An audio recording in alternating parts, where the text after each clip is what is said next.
Today's show is brought to you by Audible. Audible is offering our listeners a free audiobook with a 30-day trial membership. Just go to audibletrial.com/itslayspodcast and browse the unmatched selection of audio programs. Download a title free and start listening. It's that easy. Go to audibletrial.com/itslayspodcast. And I have a suggestion for your free book, and that is something in the vein of this movie, so trippy, and that is Weave World by Clive Barker.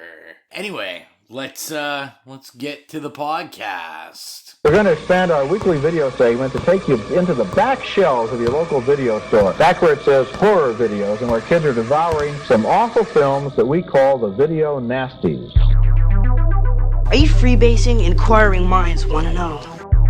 I have to break free from this culture of mechanical reproductions and the thick incrustations dying on the surface. Stop the prime time, bitch! Long live the new Fletch. The pain, I can assure you, will be exquisite. As for our deaths, come with me and be immortal. We have such sights to show you. We've got to return some videotapes. Hello, horror hounds, and welcome to the It Slays podcast. I'm your trippy host, Rowan. It's Xylia. And it's the gross sponge you just can't bring yourself to throw out, Mike. And we are back with another one on my DJ Khaled tip. And this time, it was an Xylia pick. But it's far too early for us to get into it. We know when we start with the question. I say the question of the day, but these come out every 2 weeks, so it's like the question of the 2 weeks. The question of the episode. The question of the episode. And I want to get right into it. I feel like the film Xylia picked was kind of a sleeper that no one really talked about, didn't have much hype. So I want to know, what is your most favorite underrated horror movie, or movie in general, that you think's underrated, undervalued? Oh my god, that is like so just broad, but yet so specific at the same time. It's really a mind fuck. So I feel like everyone is thinking, should I go first, maybe? Of course, I guess. Like. So I thought about it, and this is one of the only questions I thought about beforehand. And I am gonna say, I think a underrated horror movie that came out, I can't remember the year, only a couple years ago, was Antiviral by David Cronenberg's son, who I can't think of his first name, Cronenberg Jr. Oh, so respectful.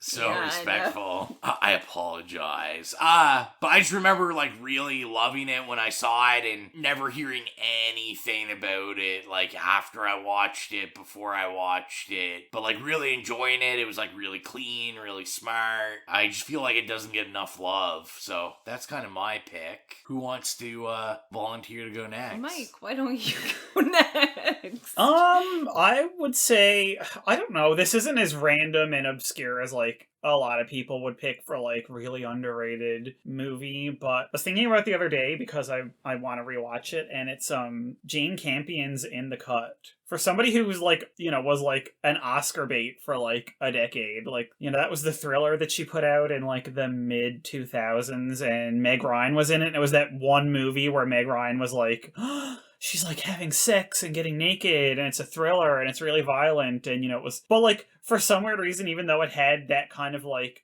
built-in hype, it literally just came and went in like a couple weeks, and even like cinephiles don't really seem to talk about it very much, but I fucking love it. I watched it and was like flabbergasted by how good it was, so I just feel like it's super underrated. I've never heard or seen of that. Oh, it's excellent. Yeah, Meg Ryan, Mark Ruffalo in one of his early roles, Jennifer Jason Leigh, Jane Campion, director of The Piano, like it's... Oh, okay, I've heard of The Piano, so yeah, I've never heard of that, so definitely definitely a unappreciated cut, it sounds like. Absolutely. Xylia. Okay, mine's not a horror movie, but I guess the only one that really came to mind at this very moment, is Place Beyond the Pines. Why are you looking at me like that? Why didn't you just marry Place Beyond the Pines? I love that movie. Have you ever seen it, Mike? No, but that's has Ryan Gosling in it, right? And it's the guy who did Yeah. Drive. Yeah, I've had that on my It's list like- for a very long time. Kristen Scott Thomas is also in it, right? Yeah. Who's Kristen Scott? From 4 Weddings and a Funeral and 8 million Oh other my god! things. I haven't seen that movie since I was like 5. Okay, this beautiful I don't know British who that woman. is. She was in the English Patient. Okay, anyway, go ahead. I'm going to answer my own Who'd she question and say yes, play? she was in it. Okay. Yeah, it's like Ryan Gosling, Eva Mendes, Bradley Oh, love Cooper. her. Like, there's big people in it, and the only reason that I even know it exists is because I was like really bored, and I felt like I had watched every single thing on Netflix at the time, and I was just like, oh, like this has Ryan Gosling in it. That's pretty sweet. So I like watched it, and I love that movie. I literally watched it 3 times in a row that day, and I don't do that to movies ever. I love it. Side cast number 156 or something. Because this has to be at least like the 6th time you've brought up that movie. I know I've definitely brought it up before, but yeah, it's good. I like at least that I like it. It's subjective, but I think it's I think it's a great movie. It's an excellent movie. Literally, I've never heard anybody ever talk about it. You also left out that Ray Liotta's in it as well. Oh yeah, I forgot about that. Yeah, it's like random that nobody knows what it is. And if you don't like it, you just look at Ryan Gosling, so... Exactly. And I'm sure it has a great soundtrack, like Drive. It's and it awesome. looks to be visually spectacular, too, which is we all have a hard-on for that. Yes, it is, like, very aesthetically pleasing. It's our jam. It's kind of, like, split almost into, like, multiple stories into, like, one movie. Oh, you just have to watch it. You just have to experience it. Yeah. I look forward to it. So, I feel like it's so quick, but, I mean, let's get into it. I feel like there's quite a bit to talk about with this film. We gave Colton the pleasure when he introduced his movie, and I feel it's only right Xylia introduces her movie, and... Yeah, you want me to introduce it? Yeah, okay. Introduce it. Well, this movie is called Like Me. I think it debuted at South by Southwest, maybe, in 2017, but I don't think it was technically released until 2018. And you showed me the trailer back then, before it came out, and then when I had Twitter, tweeted it at Mike. I was like, oh my god, like, look at this.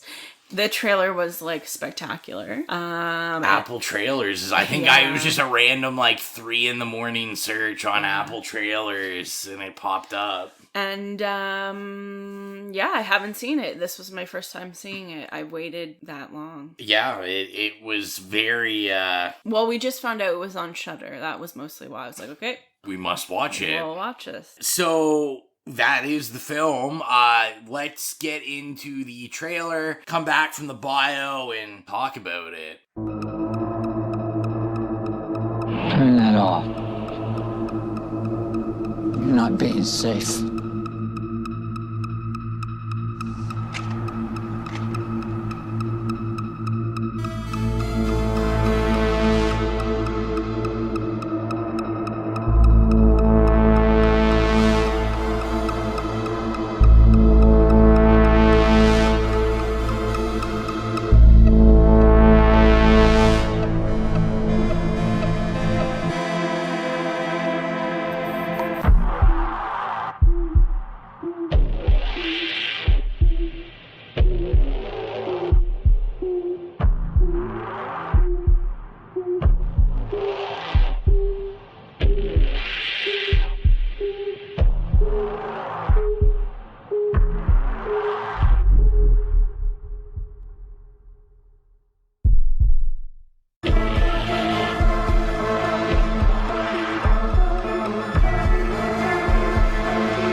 Are you scared of me?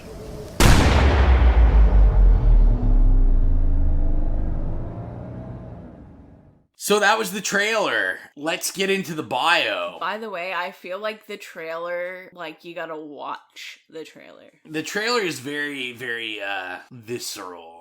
It's very visual. Yeah, so the bio, it's pretty short and sweet. A young woman sets out on a crime spree that she broadcasts on social media. Yeah. I feel like that sums it up. What do you think, Mike? That definitely sums it up.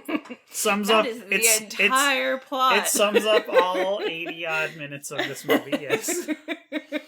Well, and that's everything. We'll see you later. Let's talk about, this is the first time I've seen it, and first time Xylia's seen it. Is this your first time, Mike? Yes, it is. So it's everyone's first time, so that's always exciting when this happens. And before we really get into it, I have to do Xylia's favorite part, where I do have to, like, mention who's in it, who directed it, all that stuff. Xylia rolls your eyes when we do this. I know... I don't roll my eyes visually. I know the film nerds and me and Mike appreciate this section. Xylia's just like, I just want to talk about the damn movie. But this is actually going to be fairly short and sweet, not a huge cast. It's directed by Robert Mockler. This was his debut film. This is his only credit on IMDb. The star is Addison Timlin, who plays Kaya. And I was actually surprised that she's in a lot of stuff. I'm pretty sure she's in a lot of stuff, yeah. But she just looks different. Yeah, like, did you recognize her, Mike, or? Absolutely not. No, she looked familiar, but, like, I just was like, I don't know who this is, really. So, I wrote down notables. Her first role was in Derailed. She was in Derailed. She was in That Awkward Moment. Was Derailed the movie with Jennifer Aniston? No, that had, I don't think she was in it. That was the one that had Clive Owen in it, I think. Yeah, I'm pretty sure, Jennifer Aniston and Clive Owen were in that. Yeah, I could be wrong. Yeah, it was like a thriller, and... Yeah.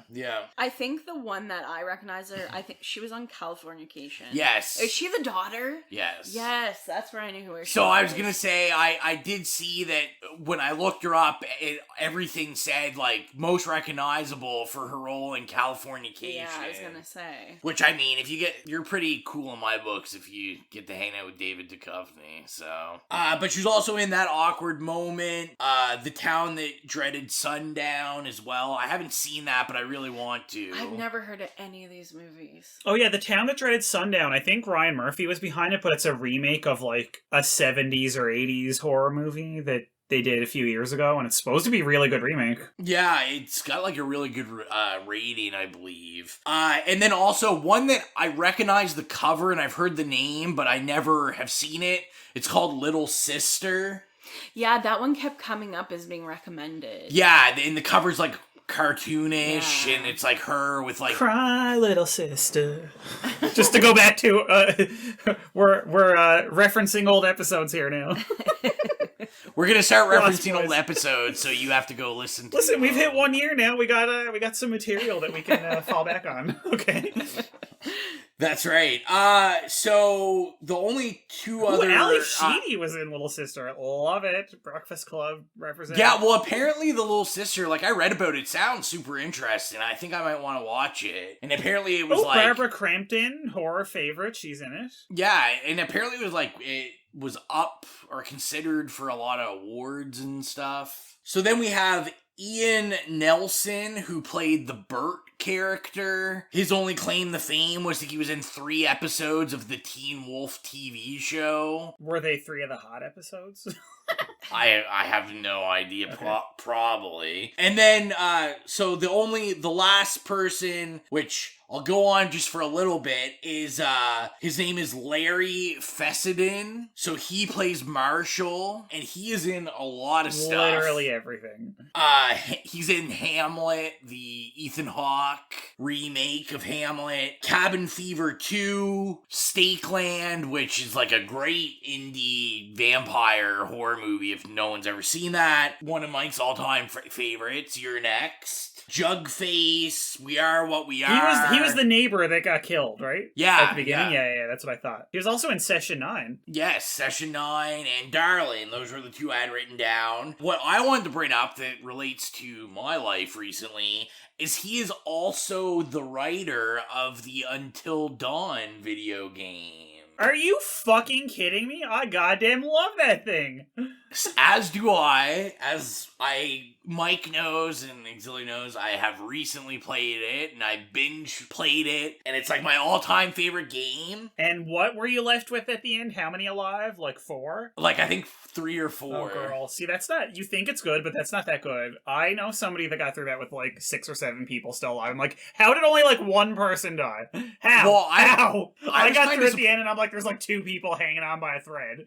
I was kind of disappointed, because the only people I ended up killing were the people who I was trying to save, and I was trying to kill everyone else. Yeah. But he also wrote the Dark Pictures anthology, which is like the second game that they put out, that company. Yeah. That I'm in the middle of playing right now. So I thought that was very interesting. And the last thing I kind of wanted to end with is that he actually owns a production company, which is the production company that released this movie called Glass Eye Pix. And then they have put out movies that I was like, wow, I have seen some of these.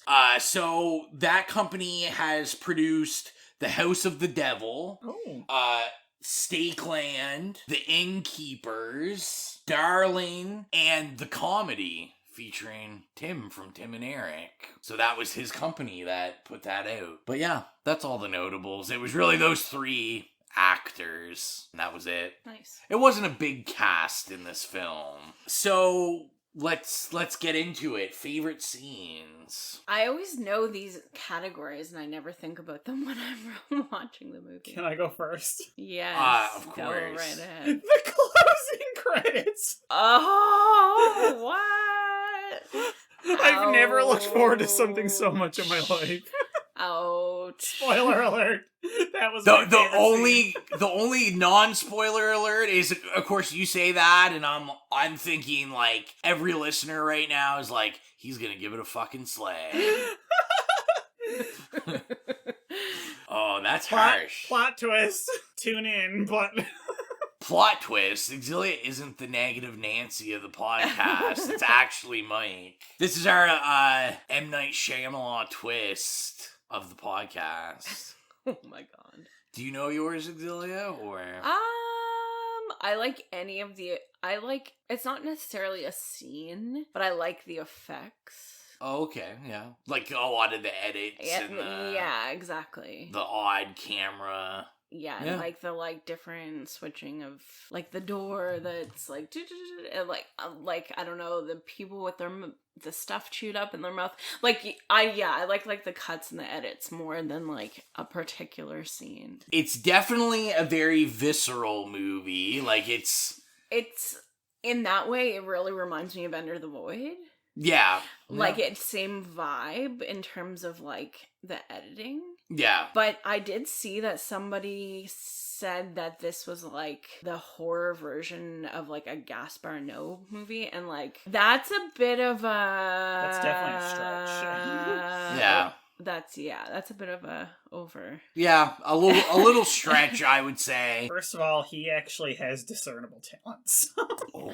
Oh, I really like the editing. I really for this episode already. I liked the vibe of the movie. Ouch. I have, unlike you guys, I have a very clear scene that I really enjoyed. Like a specific scene is I love when Marshall first enters the room, like for the first time. Yeah. I love the visual of like her in the swing. Oh, and the ceiling, yeah. Yeah, and like the room. And it really threw me off because like she had the plastic down and stuff. And I thought she did the paint. The blood, yeah. And I was like, oh, it looks like blood, and like, yeah. And I didn't get it, because I was like, why isn't he like, why the hell is this room painted? Yeah.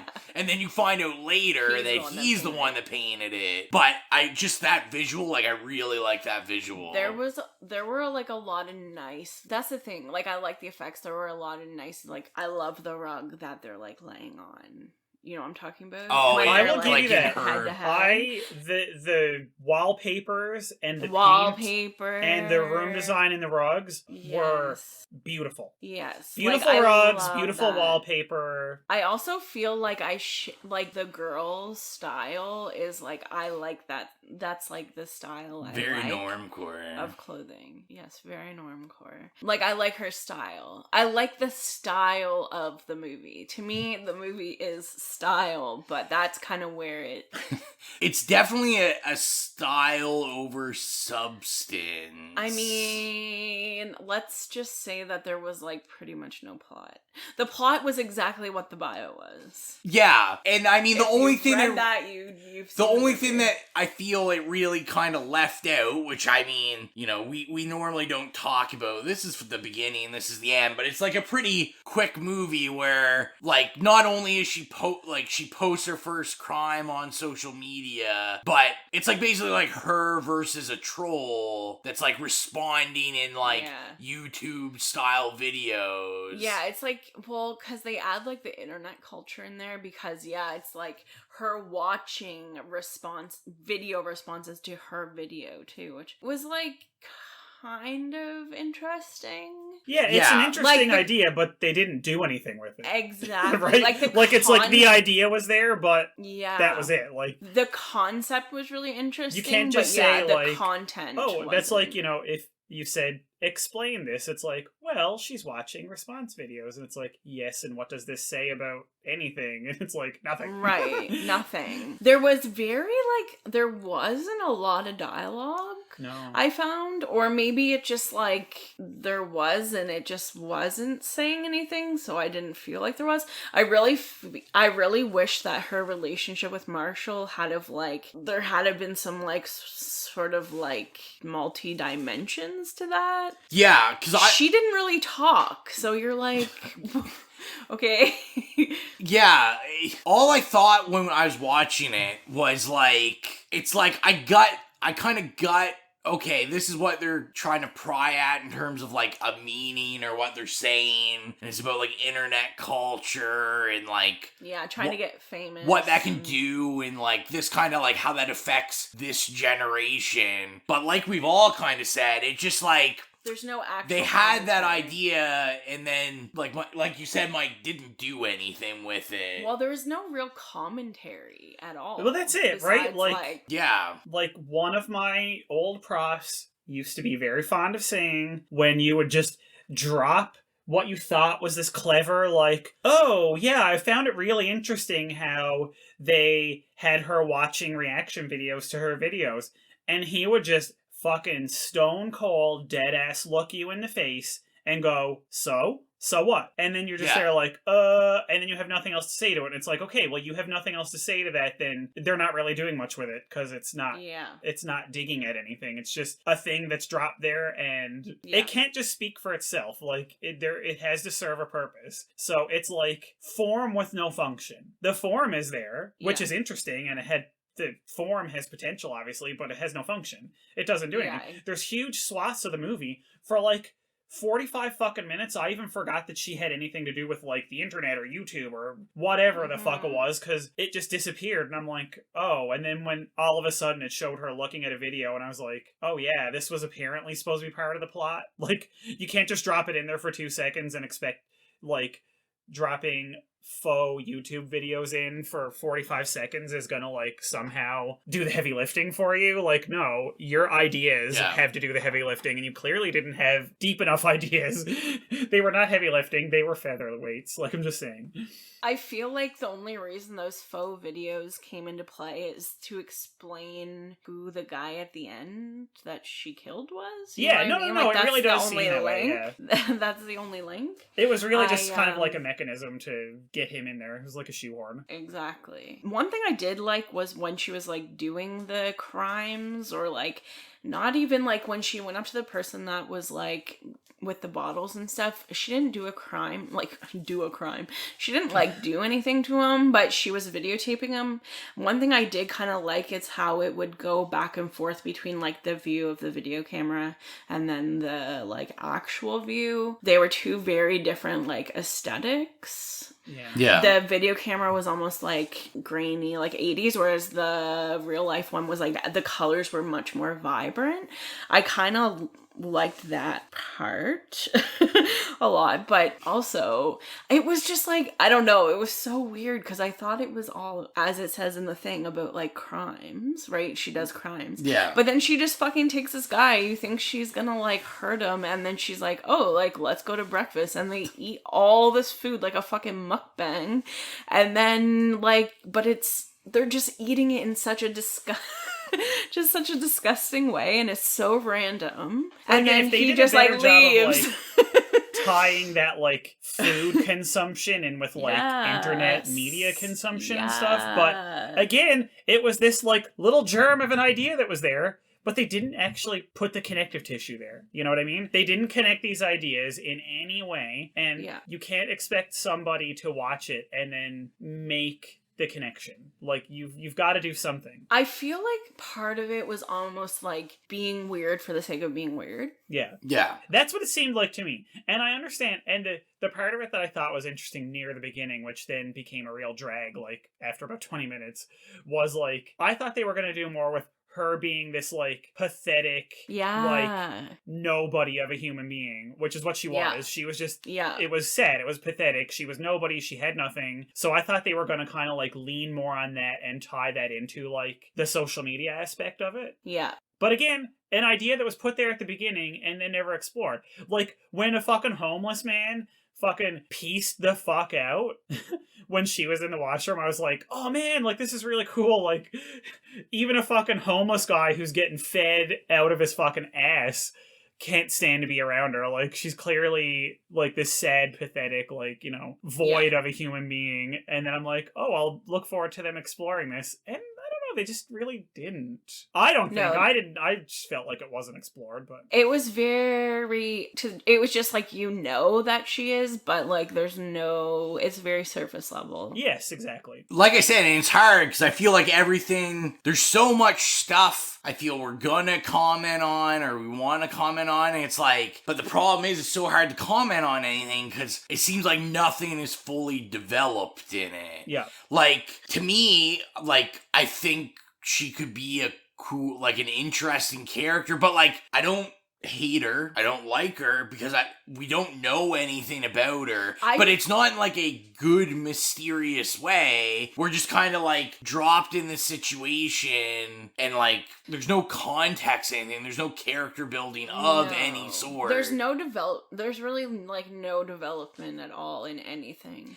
I agree with Mike, though. Like, you don't like her, dislike her. Well, at the beginning, I was like, ugh, like, I just don't like people that are mean and, like, do weird shit to people like that. But also, like, I just felt bad for her because I was just like, she is behaving like in a pathetic way, like Mike said. And like my issue with it is she's pathetic, but like as a viewer, like I don't even know why she's pathetic. Like, but you just like get the vibe that and you get that vibe. But like in order to build more feeling of patheticness to her, it's like, is she depressed? Well, but is she on drugs? There's nothing. The problem is that she's pathetic, yes, but there's no charisma there at all for you to go, I want to know more about this state of being. You know what I mean? Like, there's no charisma in a single one of these people. It's just like, where's the heart? There's no heart.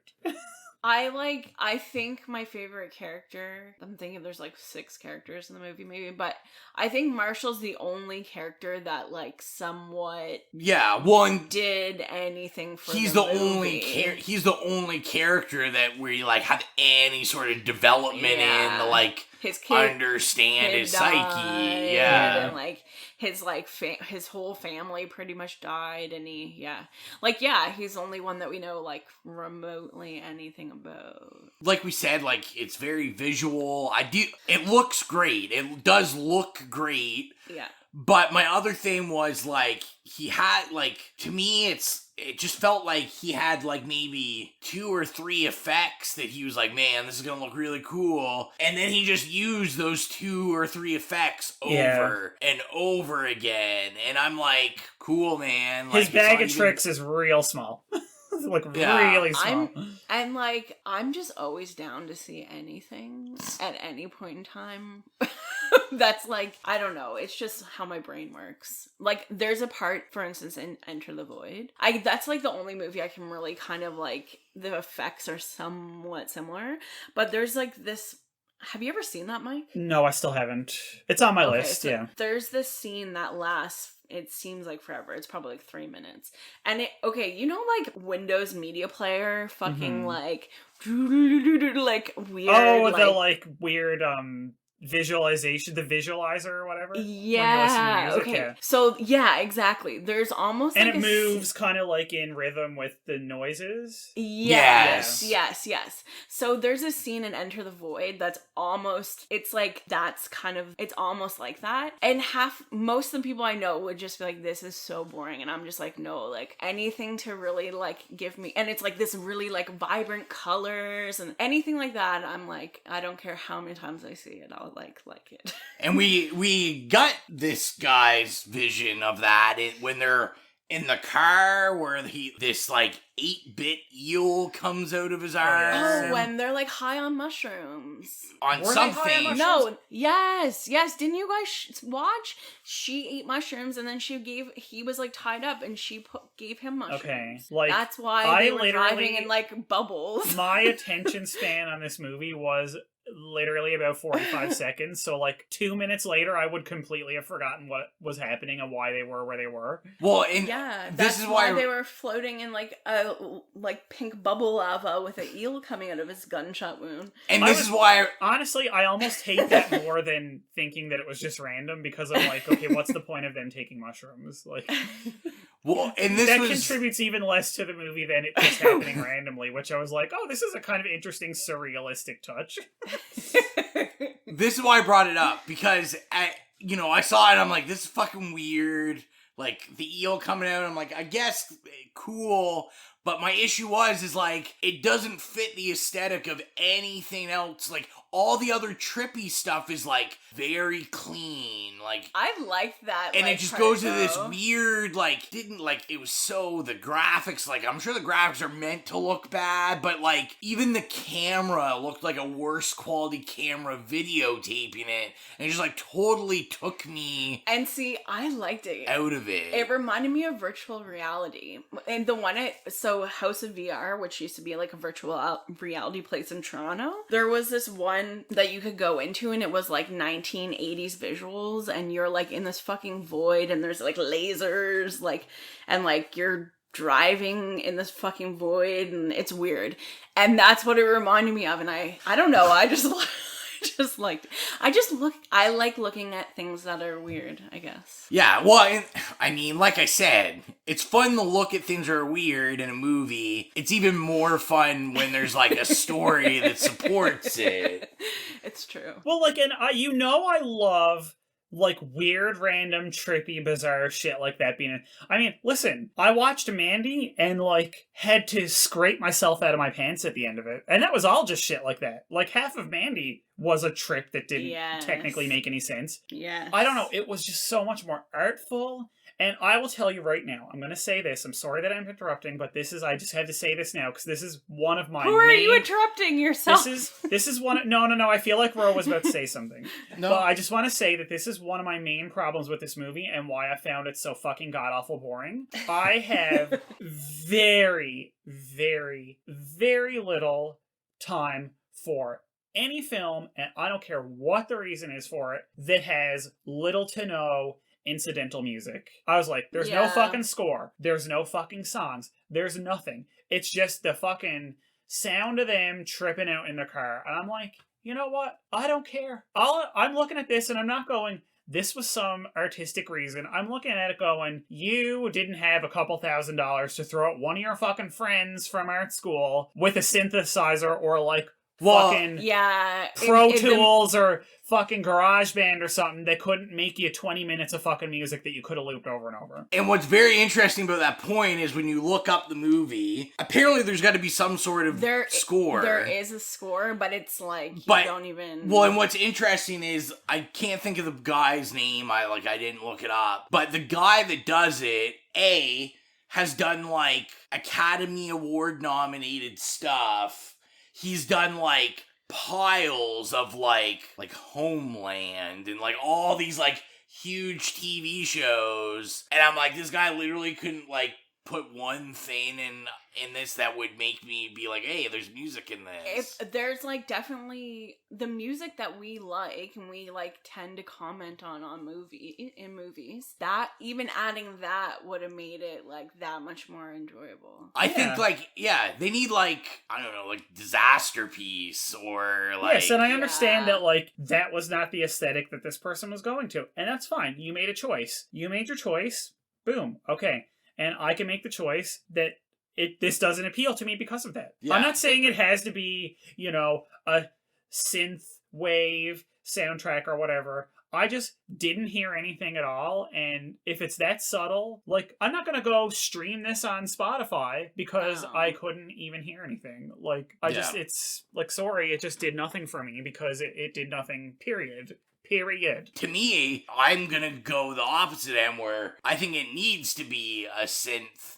It needs to at least be like you said, like even a Mandy, like a synth rock or something like, cause then I probably would give less of a care about the story, cause at least I'm getting like interesting music with interesting visuals, and I'm like, oh, this is kind of cool. Yeah.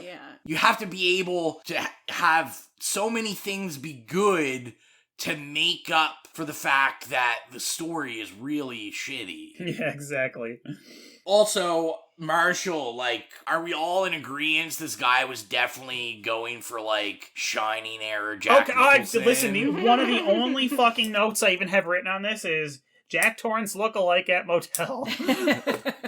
I was like, he was literally cast in this because he looks like Jack Nicholson after going off the deep end in The Shining, and it's at a motel, which is, you know, maybe it's a shout out. We keep saying like I think Marshall was an interesting character. Like I'm interested. Like she kept trying to find out why is he painting the rooms like that and all this kind of stuff. And it's like because I huff paint.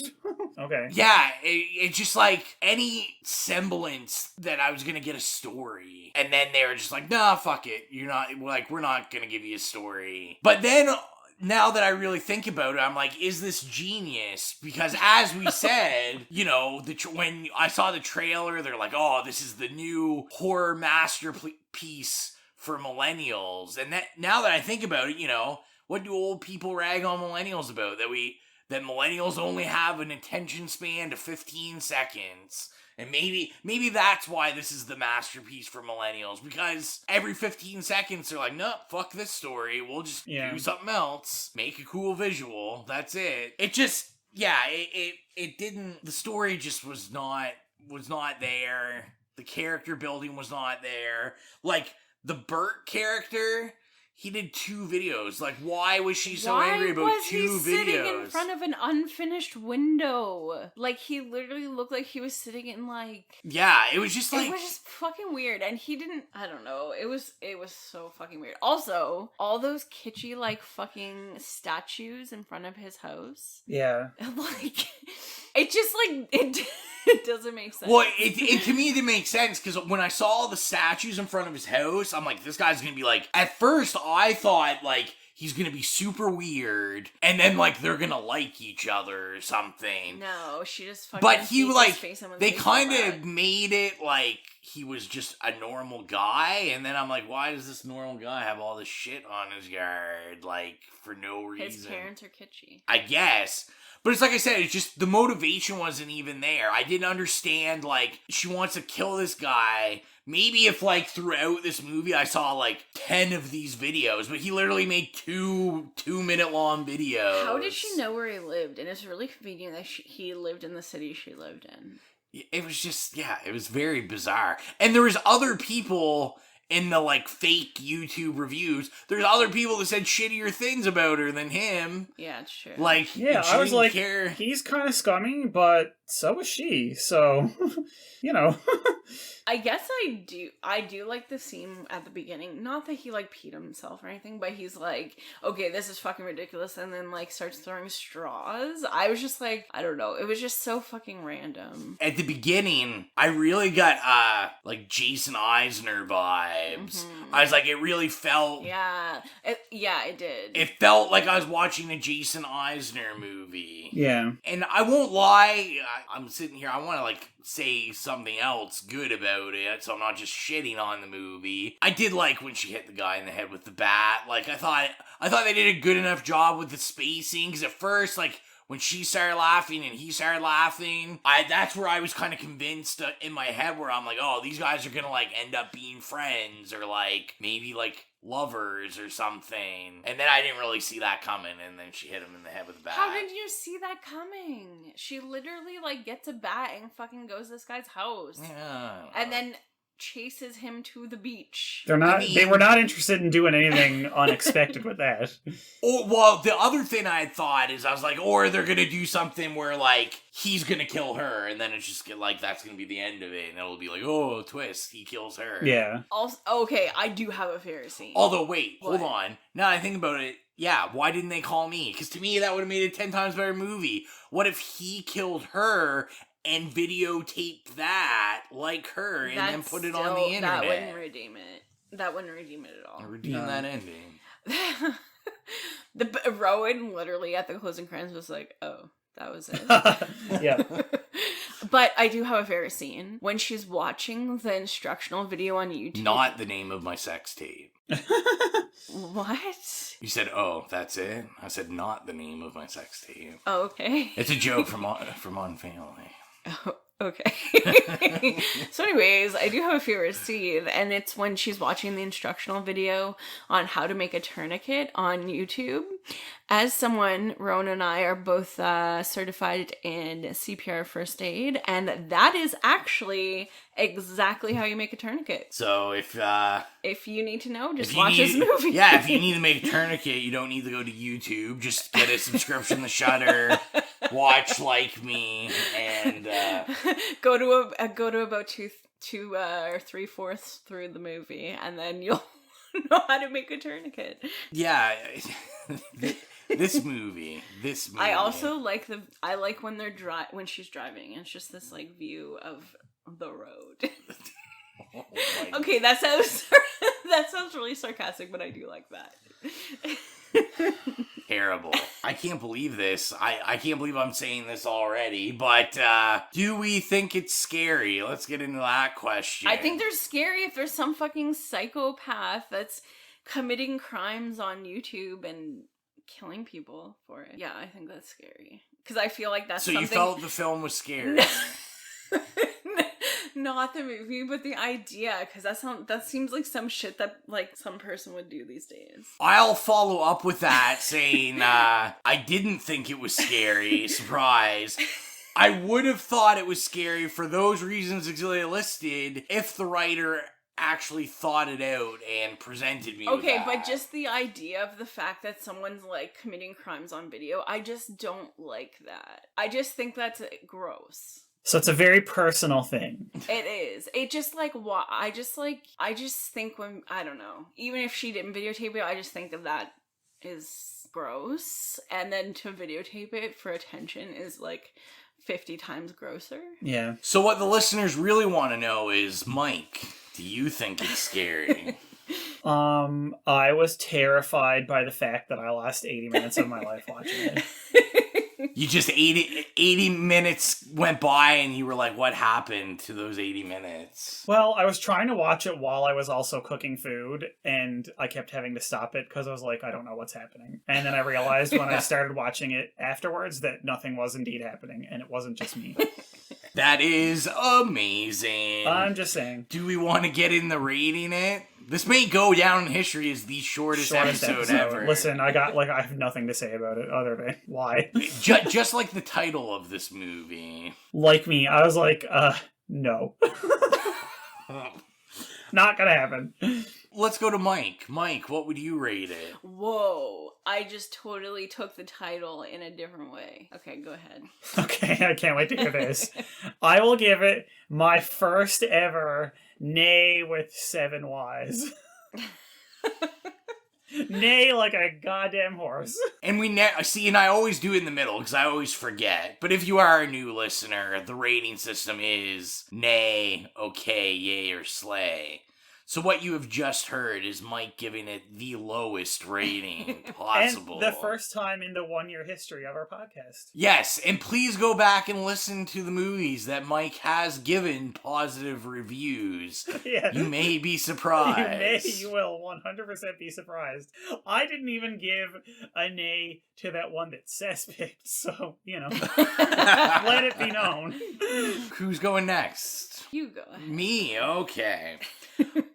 I am going to give this a... No, I'm not giving it a yay. I'm also gonna give it a nay. And a nay with, like, the Facebook sad faces, like, a lot of them. Because I was very excited. Yeah, I thought it had a lot of potential. This movie. The trailer, I was fucking sold. I was like, there's no way this is amazing. In fact, I was 100% ready to buy this movie before seeing it. It's in my Amazon, list right now, where I was like, I'm gonna have to own this movie because it looks amazing. Yeah. And let's just say I'm pretty happy I haven't bought it yet. So, although I may need to buy it and just frame it as the first time Mike has given a nay, and then we'll send it to him to put on his wall. I will proudly display that. But yeah, I'm gonna give it a nay. Cool things visually. There is some cool visuals in it, and that's about it. Yeah, there's not really much you can say about it. Hopefully,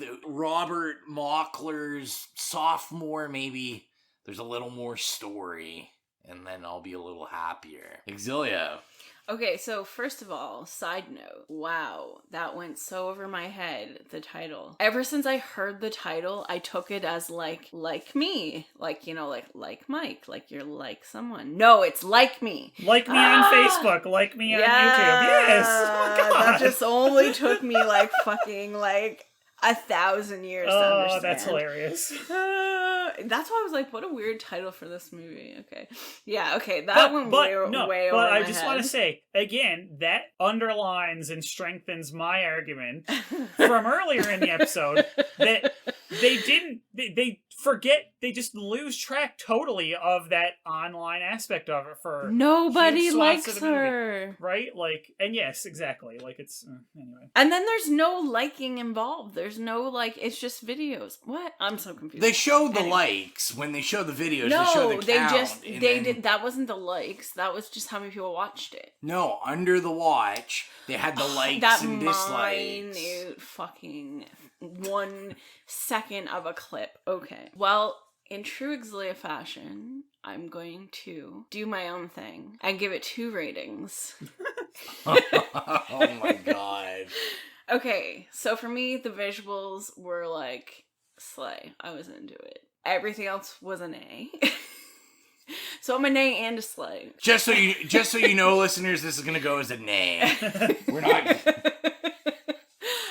I love the visuals. Okay, can I ask you a question? They might have been accentuated.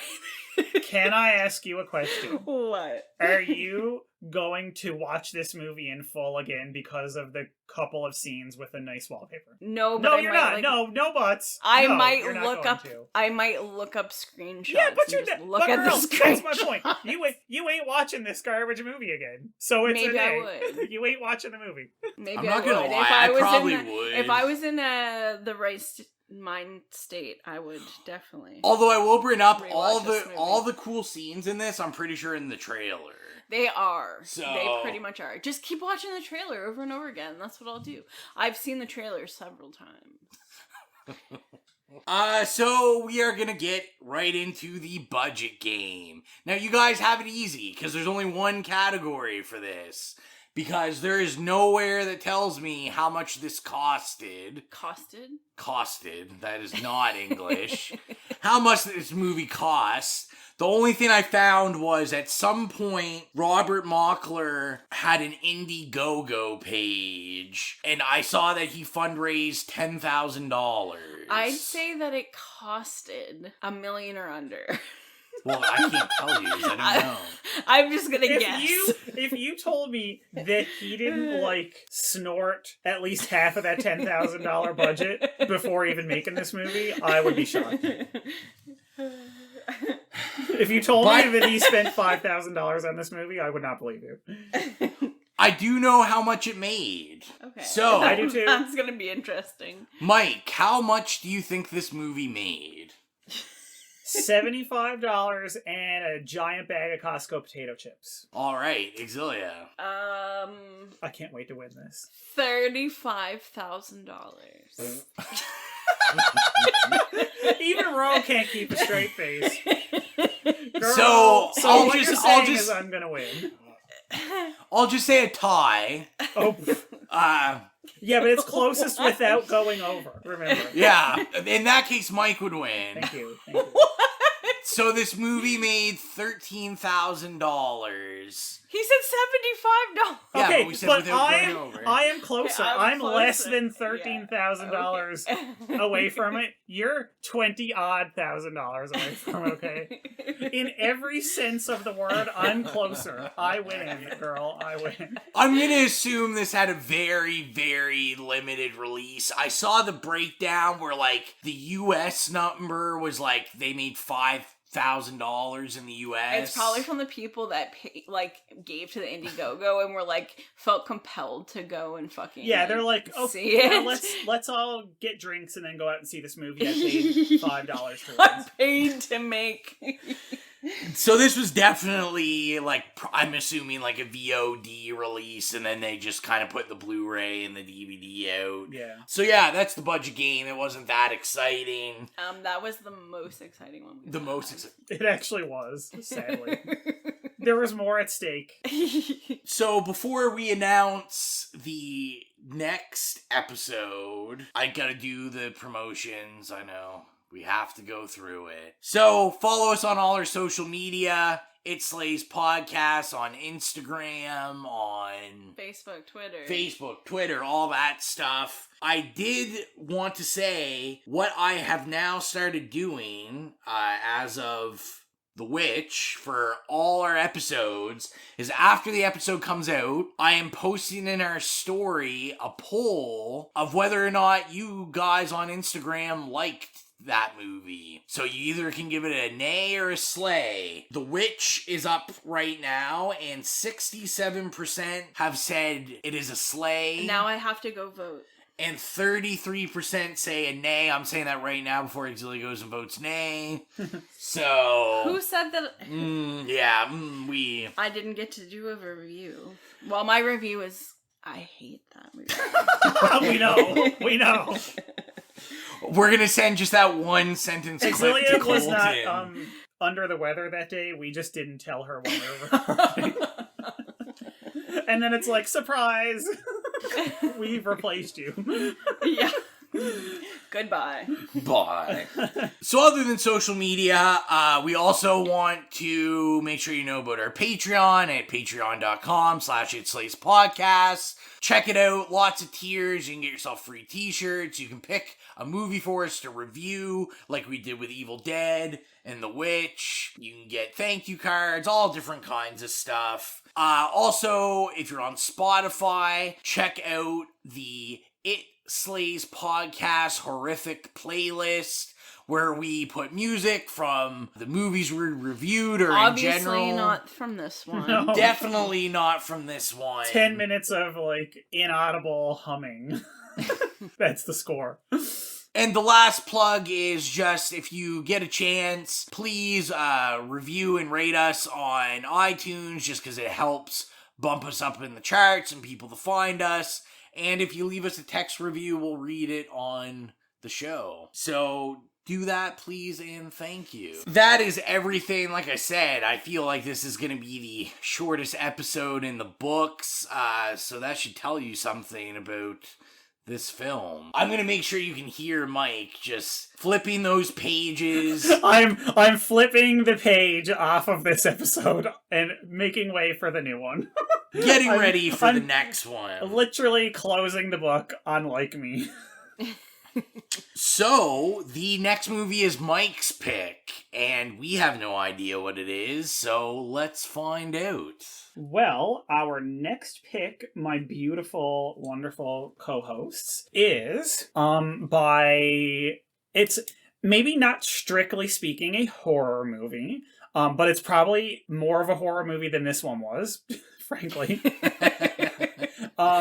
But it's sort of a blended genre movie from an auteur who, especially in like the first half of her career, was kind of known for taking genres and like kind of cross-pollinating them and making like indefinable, really beautiful movies. And so this is one of those, and it's actually kind of like, in a way, it's a bit dated because it came out in the mid-90s and deals with technology, but it also will be very interesting, I think, to rewatch and see how it plays out in 2020. And also it's just very nice to revisit the older works, the early works of directors who have gone on to find great acclaim. And it is Catherine Bigelow's 1995 stunner Strange Days. Okay. Which we are going to have a whole episode about, just the cast alone. I feel like I might have seen this like when I was really young, but I definitely don't remember it. But I do know it because I can picture the cover right now. Oh yeah, it was, it has, and it's one of those that it was when I think she might have still been involved with James Cameron, so it has a lot of James Cameron's like footprints on it. It's gonna be a very interesting watch. I've never heard of it, but I'm always